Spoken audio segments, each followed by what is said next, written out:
এবার ওই সরকার চিন্তা করে এখন তো লাশ দেওয়ার কথা, লাশ কই বলে লাশ নাই, বসে আছে ছেলে। ওই হুজুর মানুষ বসে আছে, হুজুরের বাড়ি নাকি আরব দেশে, ওই হুজুর কেন বসেছিল এখানের মধ্যে? চিন্তা করতে করতে আবুল বারাকাত বলে, এ সরকার চিন্তা করিয়েন না, প্রয়োজন হলে আগামী বছরের জন্য আমাকে রেখে দেন। সরকার বলে, আপনাকে আমরা ছাড় দিতে পারি না, একাধারে 5 বছর পর আমাদের এখানে থাকবেন, আর 5 বছর ধরে আপনাকে বুক দিব, যদি আপনি বেঁচে আসতে পারেন তাহলে আপনার ধর্ম গ্রহণ করিয়া রে কালিমা পড়ে মুসলমান হয়ে যাব। ও মা, আপনার কান্নার বড় বেতার কান্নার আওয়াজ শোনা যাইতেছে। মাগো মা, এই কান্নার রহস্যটা কি আমি জানতে পারি?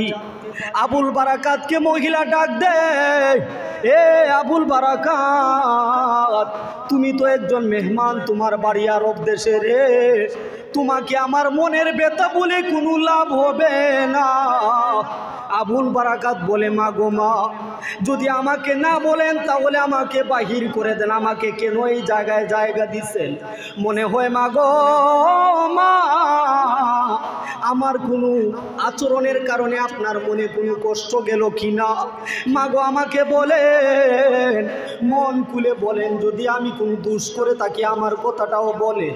মহিলা বলে, না রে বাবা রে, আমি বড় বেতা নিয়ে কাঁদতেছি বাবা। আজকে রাত্রে রে বাবা, আমার যে মেয়েকে দেখে আমি বাঁচি রে, ওই মেয়েটা নির্ঘাত মারা যাবে। আজানের আওয়াজ আসতেছে, ব্যাপার কি? তিনি একটা মসজিদের ভিতরে যাইয়া ঢুকছে, ঢুকার পরে একজন মুরব্বী, অনেক প্রবীণ মুরব্বী, তিনাকে ডাক দিছে, বলতেছে, মুরব্বী সাহেব এদিকে আসেন। আপনার এই দেশের মধ্যে চতুর্দিক থেকে আজানের আওয়াজ শোনা যায়, এখানে ইসলাম ধর্মটা কিভাবে আসলো, কে আনছে? আল্লাহর কোনো ওলি আসছিল নাকি? ইবনে বতুতা রহমতুল্লাহ আলাইহি তিনি ডাক দিছে মুরব্বীকে। ওই মুরব্বী বলে, বাবা ঘটনা কি শুনবে? বলে, হ্যাঁ শুনবো, বলেন কি ঘটনা, এখানে ইসলাম ধর্মটা আনলো কে?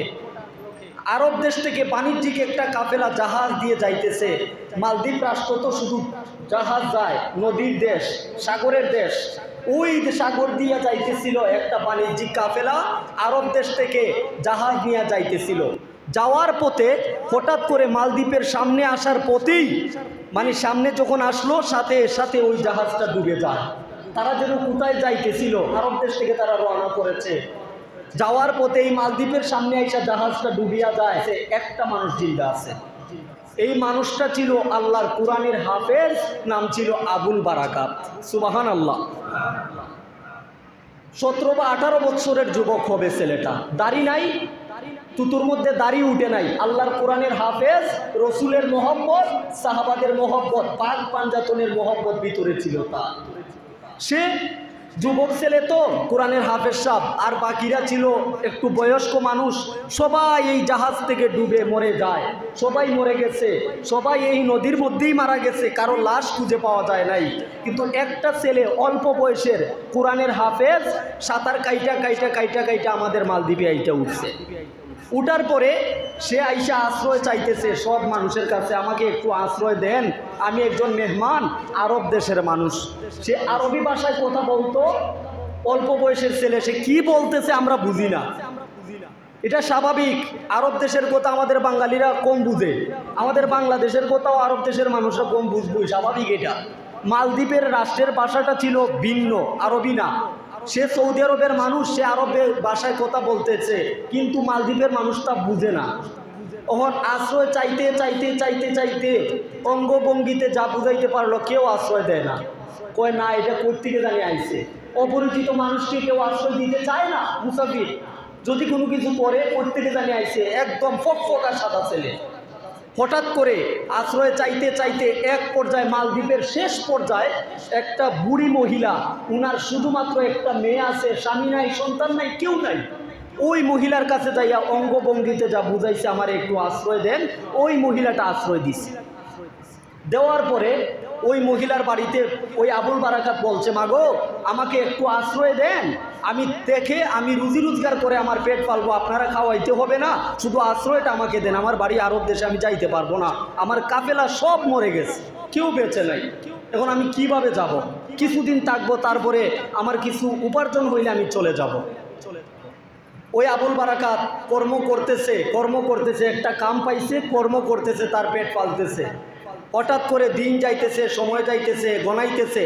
আবুল বারাকাত রাত্রে কর্ম করে ঘরের ভিতরে আসছে, আয়সা দেখে ওই যে বুড়ি মহিলা আশ্রয় দিছে, ওই মহিলার একটা মেয়ে আছে শুধু, ওই মেয়েটার গলার মধ্যে জড়াইয়া দইরা কাঁদতেছে, মা আর মেয়ে দুজন কাঁদতেছে। আবুল বারাকাত আসছে ঘরের ভিতরে, আয়সা ডাক দিচ্ছে, মা গো আমি পুলিশের হাতে তুলে দিতে হবে, ওই মেয়েটা আজকেই মারা যাবে, ওই মেয়ে যদি চলিয়া যায় সারাটা জীবন ধরে ওই মেয়ের মুখ দেখে আমি তাকি, আজকে আমার মেয়ে আজকে মারা যাবে রে। ও আবুল বারাকাত এই কারণে কান্দি, আমি একা হয়ে যাব, আমার বুকের তোন আমার মেয়ে আজকে ওই পুলিশের হাতে তুলে দিতে হবে, আমার মেয়েকে মারবে, সকালবেলা আমার হাতে লাশটা ফিরিয়ে দিবে। আবুল বারাকাত অবাক হয়ে গেছে, মা এ কি বলেন? আস্তাগফিরুল্লাহ, মানে মানুষ মারা যাইব স্বাভাবিক, কিন্তু আজকেই মারা যাইব, কেউ ওভার শিওর হইল কিভাবে? একটা আছে তো, মানুষ মারা যাইতে পারে, হায়াত মৌতের কোনো গ্যারান্টি নাই, তবে আজকে মারা যাবে এটার সিউরিটি কে দিছে আপনাকে? বলে বাবা ঘটনা শুনবে? বলে হ্যাঁ মা বলেন।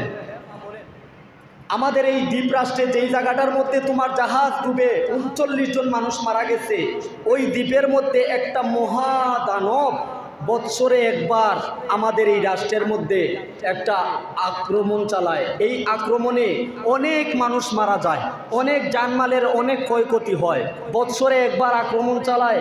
কিন্তু এই দানবটাকে একটা বৎসরে একটা বুক দিতে হবে, একটা বুক দিলে এই বুকটা কি জানেন?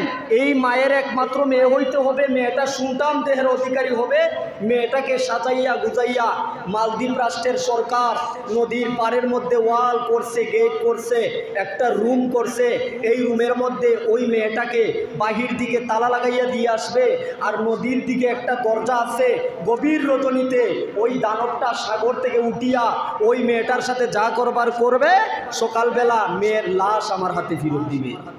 আবুল বারাকাত আস্তাগফিরুল্লাহ, এটা কোন রাষ্ট্রে আইলাম রে? আচ্ছা ঠিক আছে, কৌশলে আমি জবাব দিতে হবে। আবুল বারাকাত এবার চিন্তা করে, তার তো দাড়ি উঠে নাই, আর ছেলে মানুষের দাড়ি না উঠলে একটু মেয়েলি বাপ দেখাই যায় স্বাভাবিক। ওই আবুল বারাকাত সুন্দর ছেলে আছে তো, আবুল বারাকাত বলে, মা আপনার মেয়েকে আপনি সাজাইয়ে গুজাইয়ে দিবেন তো পুলিশের হাতে রাত্রে, মেয়েটাকে সাজানোর জন্য যা কিছু আনছেন সব কিছু আমি আবুল বারাকাতের গায়ে পড়াইয়া দেন, দেখি কি করে।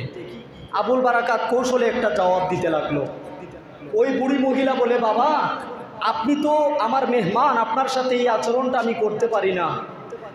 মালদ্বীপ রাষ্ট্রের সরকার বলেছে সিরিয়ালে সিরিয়ালে পড়তে পড়তে আজকে আমার মেয়েকে সাজাইয়া গুজাইয়া পুলিশের হাতে তুলে দিব, সকালবেলা ফজরের পরে পরেই আমার মেয়ের লাশ আমার হাতে আসবে, জীবন্ত আসবে না। বলতেছে, বাবা তোমাকে যদি দেই, রাত্রে তোমার সাথে যা করবার করবে, সকালবেলা তোমার লাশ, তুমি তো মেহমান।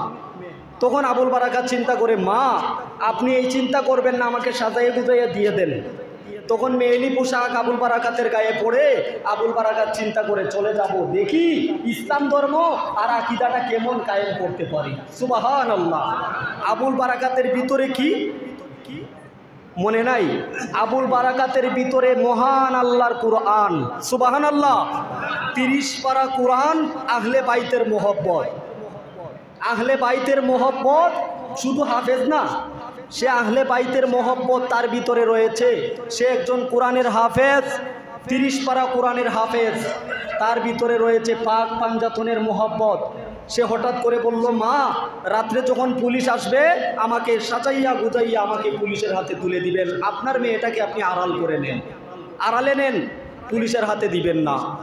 তখন কি করলো আবুল বারাকাত? গভীর রজনীতে ওই বুড়ি মহিলা সাজাইতেছে গুজাইতেছে আবুল বারাকাতকে, আবুল বারাকাত সাজতেছে, মেয়েলি পোশাক গায়ে দিল, মেয়েলি সব কিছু আবুল বারাকাতের গায়ে, মানে যে একটা হুজুরের বাপ, সেই হুজুরের বাপটাই নাই তার গায়ের মধ্যে।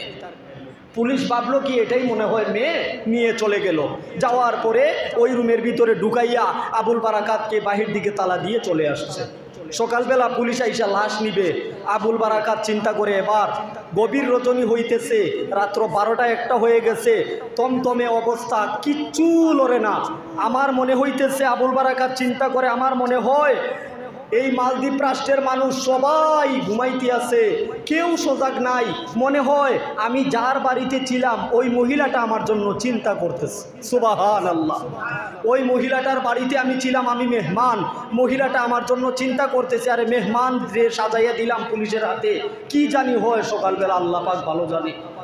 রাষ্ট্রের একটা বিধানে পড়ে গেল আমার মেয়ে, কিন্তু মেয়ে দিলাম না, দিলাম একটা ছেলে। দেখি কি হয়। রাত্র গভীর রজনীতে যখন দেখে যে এই মহাদানব সাগর থেকে উঠতেছে, আবুল বারাকাত শুরু করছে, আউযু বিল্লাহি মিনাশ শাইতানির রাজীম, বিসমিল্লাহির রহমানির রহিম, ইয়াসিন ওয়াল কুরআনিল হাকীম, ইন্নাকা লামিনাল মুরসালিন আলা সিরাতিম মুস্তাকিম। সুবহানাল্লাহ। যখন মহান আল্লাহর কোরআন তিলাওয়াত শুরু করে দিল রে, গভীর রজনীতে তাকাইয়া দেখো ওই মহামানব সাগর থেকে যখন উঠতে চায়, তখন ওই মহান আল্লাহর কোরআনের তিলাওয়াতের তার গায়ের মধ্যে ধাক্কা দেয়। সুবহানাল্লাহ।